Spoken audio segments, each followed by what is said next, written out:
C'est un plaisir de vous retrouver sur le plateau de Lady vous écoute. Aujourd'hui, nous avons sur le plateau, on va faire ainsi. C'est vous, ambassadeur Cheikh Keïta, bonjour.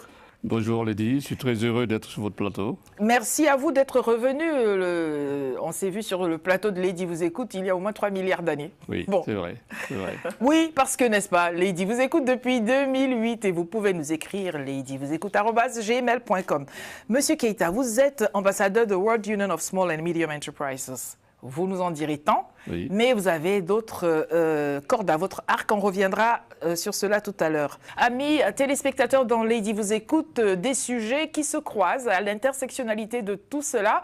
Vous avez certainement une vision des choses. Alors, quand on parle de gouvernance, de conformité, de souveraineté, même si on parle de culture, et quand je dis même si, ça n'est pas pour déconsidérer le culturel, puisque finalement, c'est le culturel qui transcende toutes les contraintes, toutes les considérations diplomatiques notamment. Vous êtes d'accord avec cela, monsieur? Oui, je suis tout à fait d'accord. La culture est l'arme la plus forte aujourd'hui qui tire...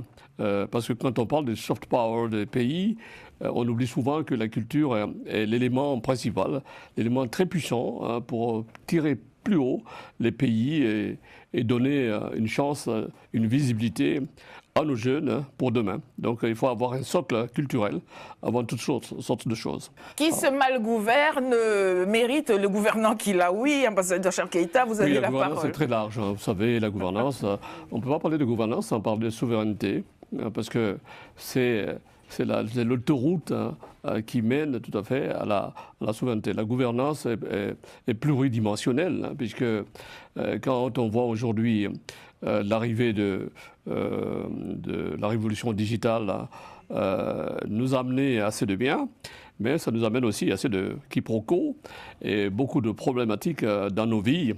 Vous savez, lorsque la révolution digitale est arrivée, j'ai constaté qu'en Afrique, il y a beaucoup d'États qui sont proches et qui ne travaillent pas ensemble et qui ont chacun leur politique de la gouvernance, de la régulation, de leur décision de gouvernance de la partie digitale. Alors moi je me suis dit, mais c'est pas possible, on devait peut-être plutôt se rassembler pour avoir une cohésion, une approche globale pour qu'on travaille ensemble. C'est pour cela que j'ai créé l'OPND. Alors l'OPND, c'est l'Observatoire panafricain du numérique et du digital, pour essayer de faire coaliser les États, pour qu'on puisse ensemble voir qu'est-ce qu'on peut faire ensemble pour faire développer la révolution digitale en Afrique, parce qu'on parle de gouvernance, on parle de souveraineté. Et j'ai, à ce sujet, créé le Sovereign Act, parce que vous savez, les grands GAFAM du monde rentrent sans taper la porte en Afrique et sortent aussi sans taper la porte. Alors j'ai demandé... Ils ressortent en claquant même la porte parfois. qu'on fasse une gouvernance à ce niveau-là et qu'on crée la Sovereign Act qui permet de dire que les États peuvent demander à ces grands GAFAM qui rentrent en Afrique de payer une subvention d'autoroute payable afin qu'on puisse mobiliser les fonds pour essayer de créer des écoles de digital pour avoir demain des jeunes filles et des jeunes garçons bien capés de la révolution digitale. Donc c'est un chemin que nous sommes en train de faire. Mais c'est une réalité. Vous savez, plusieurs téléspectateurs et plusieurs citoyens ne savent pas que la plus grande société française qui s'appelle Orange, excusez-moi. Bon, ça y est, c'est sorti, c'est dans le cosmos. La publicité gagne beaucoup plus d'argent aujourd'hui en Afrique qu'en France. Tout à fait. Et grâce à une révolution qui est née en Afrique, que vous avez citée, c'est M-Pesa, qui permet aujourd'hui, le mobile banking money est devenu l'as des grandes entreprises pour gagner dans la finance globale aujourd'hui. Alors, la problématique de la gouvernance, elle est pluridimensionnelle. Vous savez, nous avons des États aujourd'hui en Afrique qui ont des data centers, pas chez eux, mais chez les autres. Alors, si vous parlez de gouvernance, si vous parlez de souveraineté, si vous avez vos data centers qui ne sont pas dans votre pays et qui sont logés à l'étranger, il est très difficile de parler de souveraineté à ce niveau-là. Donc, nous travaillons dans une certaine réflexion à ce niveau-là pour que nous puissions faire revenir ces data centers en Afrique, parce que c'est quelque chose qu'on dénonce. Je pense que les États sont très responsables et qu'ils sont en train de travailler pour qu'on puisse avoir une souveraineté globale à ce niveau-là, lorsque les data centers seront hébergés dans nos pays. Mais cela ne suffit pas. Et il faudrait que les États avancent sur ce qu'on appelle le free access Internet. Parce que si vous étudiez ce que nous avons fait dans notre rapport sur l'OPND, si vous étudiez, vous vous soignez, un État doit être capable de vous donner la possibilité d'accéder à Internet free. Mais alors, si vous vendez, c'est autre chose. Vous devez tout à fait payer. Mais si vous devez vous former ou bien vous soigner, l'État doit absolument migrer dans ce sens pour avoir une décision globale pour tous les Africains pour se connecter free. Vous l'avez compris, donc d'où que vous soyez ou d'où vous nous regardez, ce sont des sujets qui sont certainement, qui vous interrogent, qui se posent et s'imposent à votre quotidien. Quand ces communications deviennent gratuites, comme il a expliqué tout à l'heure, que deviennent les opérateurs? Non, c'est-à-dire je ne demande pas toutes les communications gratuites. C'est au niveau des connectivités, de health, de la santé, si vous vous soignez, vous devez, parce qu'on est en train de migrer sur des possibilités de consultation de health. En visioconférence, à distance. À distance. C'est ça. Alors, si c'est le cas, le gouvernement doit réguler pour que les gens qui sont malades puissent accéder à Internet free pour se soigner. Alors, si vous vous formez aussi, la formation est globale, elle est utile pour un pays, parce qu'il faut former les cadres de demain. Ben, si vous ne faites pas le poids pour essayer de donner la possibilité aux gens pour se former, ce n'est pas possible. Alors, culturellement, globalement, ce que vous dites, c'est bien. Notre culture, nos couleurs sont copiées aujourd'hui. Nos saveurs sont copiées. Nos folklores et nos danses sont copiées. Donc, il faut quand même un travail global pour qu'on puisse rehausser. Parce que ce n'est même pas parler de la culture, il faut parler des industries culturelles et globales, et des industries de la créativité. Et l'Afrique doit être capable de protéger son dû, et ce qui ressort même du tremplin africain. Parce que quand vous allez aujourd'hui en Afrique, ce qui se passe, nous sommes en train d'être colonisés. Parce que si vous regardez les télévisions africaines aujourd'hui, quand je vais souvent en Afrique, je demande à regarder les télévisions locales. Voilà. Oui, oui. Alors quand vous voyez les diffusions, moi je me dis, si on ne fait pas attention, on va être colonisé. Il faut créer tout à fait les contenus locaux.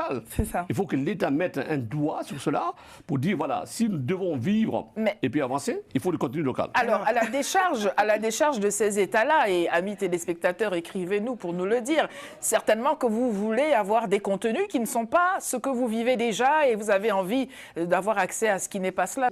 Il y a énormément de travail, mais des data centers existent déjà et sont fonctionnels. Il y en a très très peu. Voilà, mais je ne citerai pas les pays. Donc ça, c'est une chose. Et ce que j'ai également envie de dire, c'est que la donnée africaine, aujourd'hui, c'est comme le pétrole. Pardonnez-moi ce parallèle.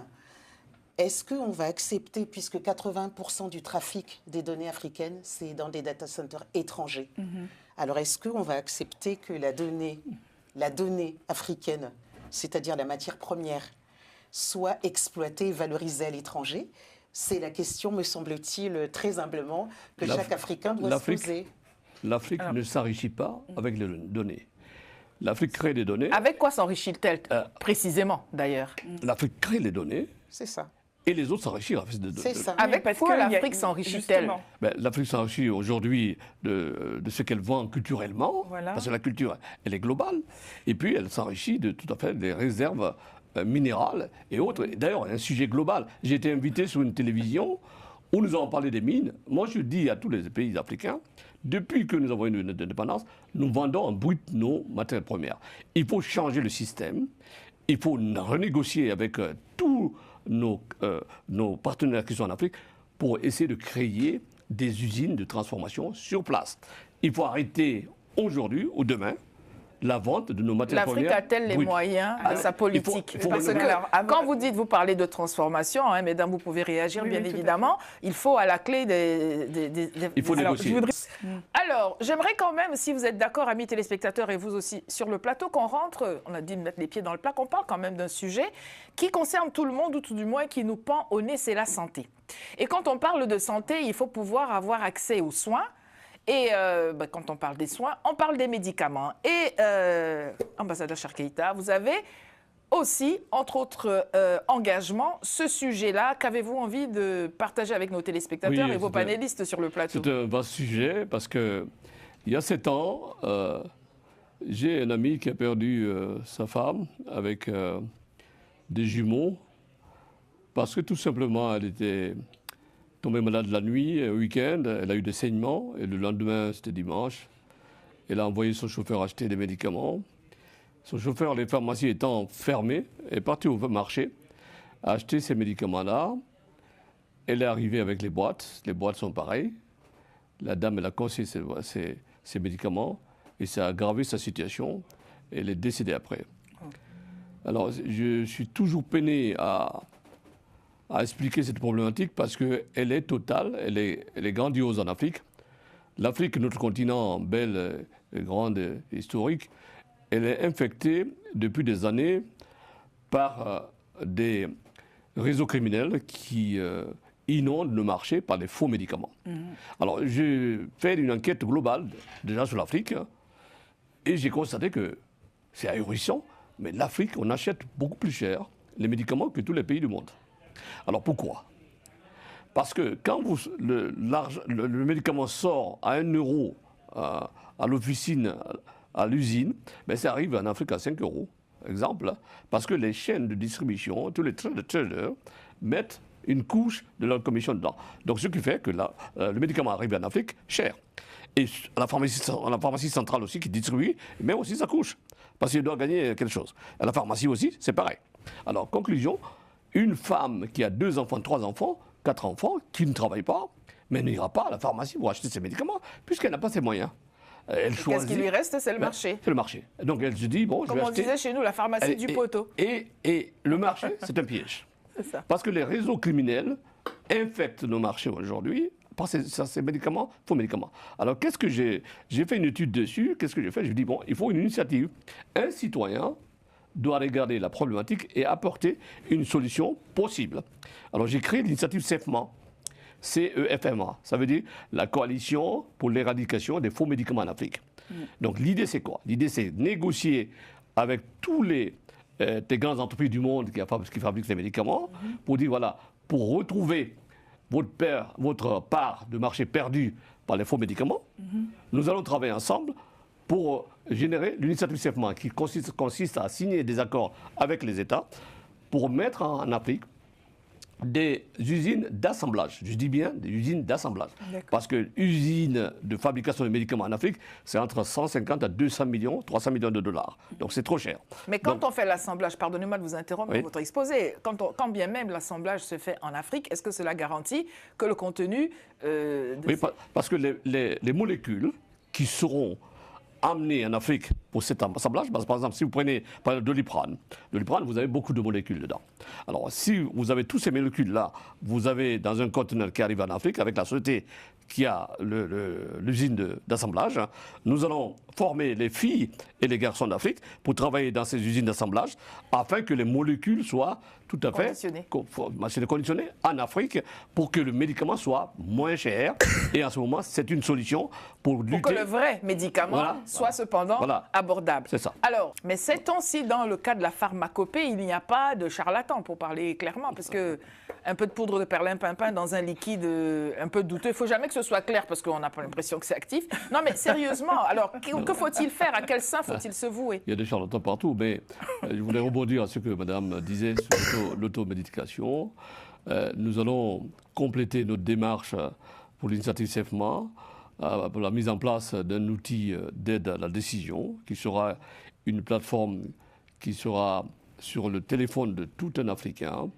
C'est-à-dire quand vous achetez votre médicament, nous sommes en train de recueillir des informations, des données actuellement, que vous puissiez scanner la boîte et tout de suite, le téléphone, vous avez une information qui vous dit si vous prenez ce médicament, vous avez les risques de vous intoxiquer ou de mourir après ça. Donc nous sommes en train de faire cette information, ça sera un outil de décision qui va être une alerte sur le téléphone de chaque des gens qui vont au marché pour acheter les médicaments.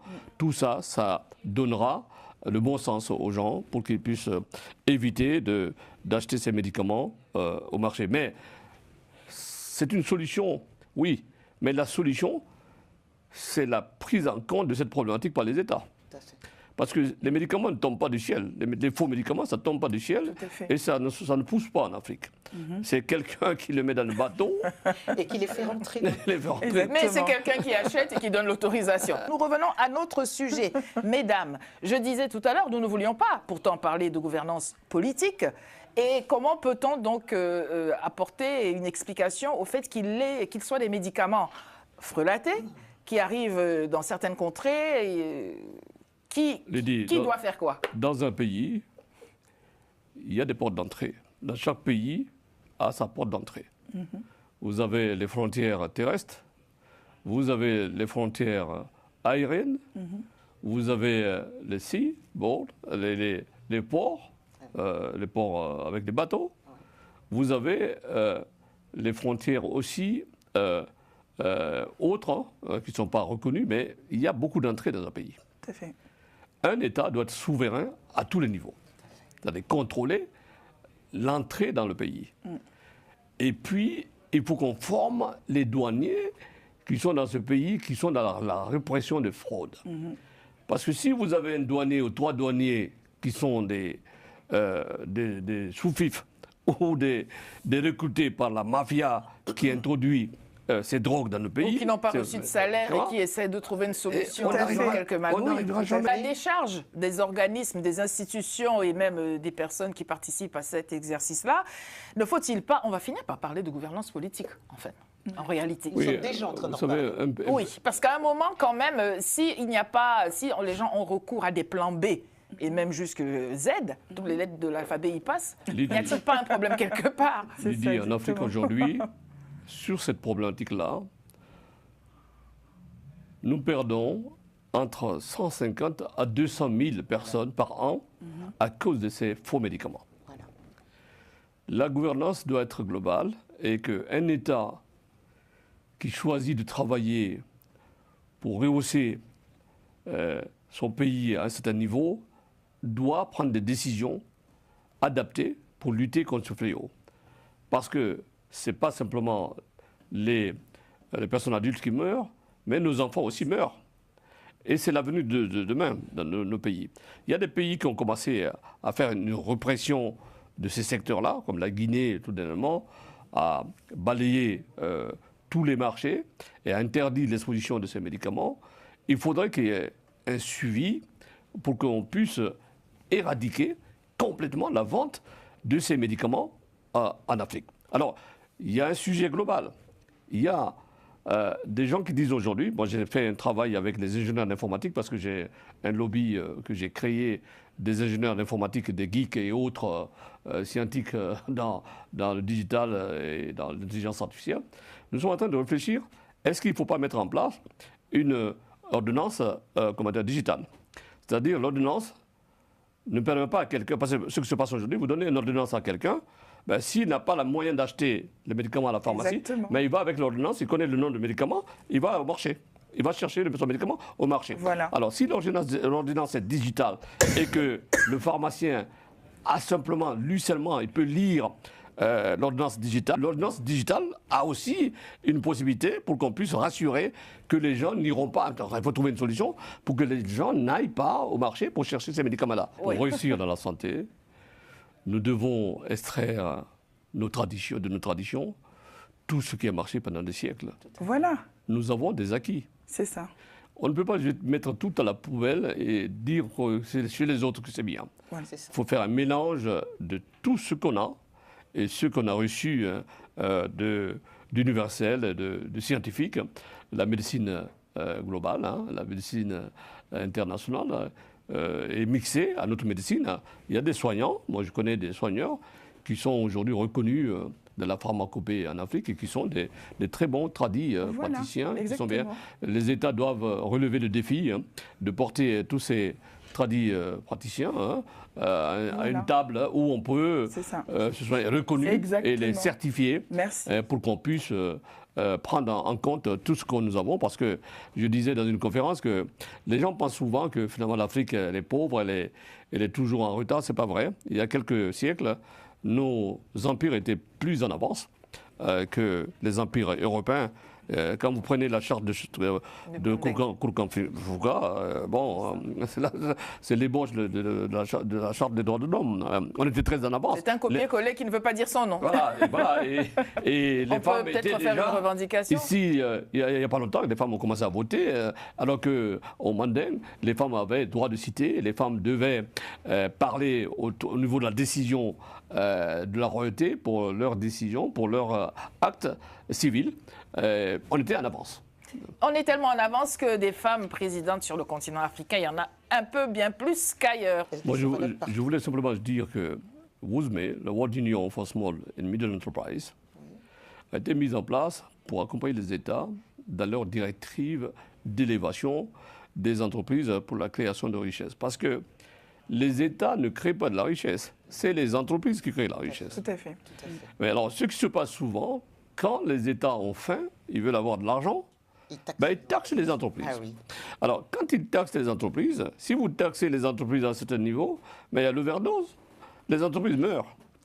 C'est ou les entreprises meurent, ou ces entreprises-là déménagent.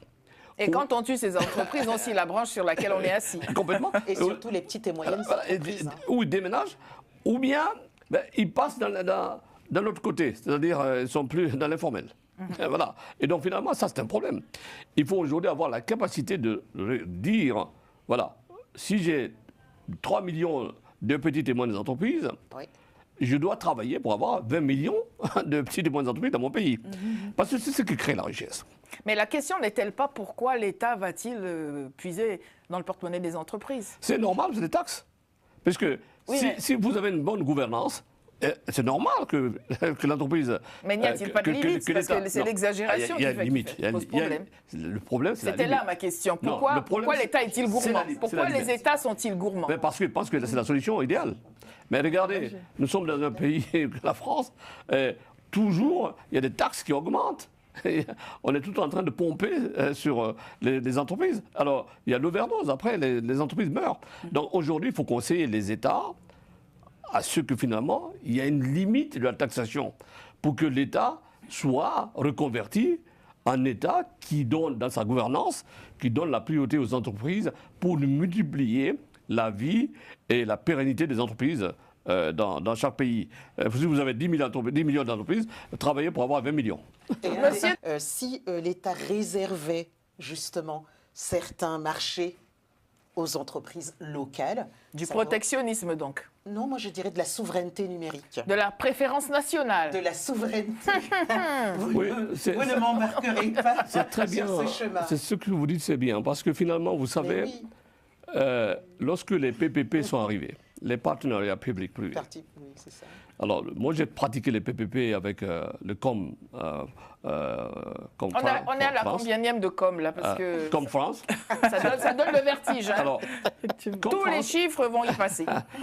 C'est une entreprise qui est en France et qui aide les entreprises françaises à faire des IDE, des investissements directs étrangers en Afrique, dans le cadre des PPP. Mais arrivé à ce moment, avec le constat, j'avais remarqué que c'est les grandes entreprises qui viennent soumettre leurs connaissances et qui gagnent les marchés en Afrique pour les PPP. Alors je me dis, mais si on ne régule pas, en Europe aussi, les entreprises locales vont être tout à fait complètement exemptes de projets. Donc les États doivent réguler à ça. Il faut créer une partie de réserve PPP qui est destinée aux entreprises locales et une partie de réserve PPP qui est destinée aux entreprises étrangères. Sinon, on n'arrivera pas. C'est donc celui qui tient le sifflet qui doit pouvoir donner une direction au résultat du match. C'est ça. Le mot de la fin, c'est pour vous, M. Keïta. Écoutez, il y a des agendas pour l'Afrique en France. D'abord, je voulais dire que tous les Africains de France doivent savoir qu'il y a une maison de l'Afrique en France et que cette maison d'Afrique présente beaucoup d'opportunités et de sujets pour les Africains de France. Il y a un deuxième événement qui va arriver en janvier, qui sera la journée mondiale de la culture africaine et des afro-descendants.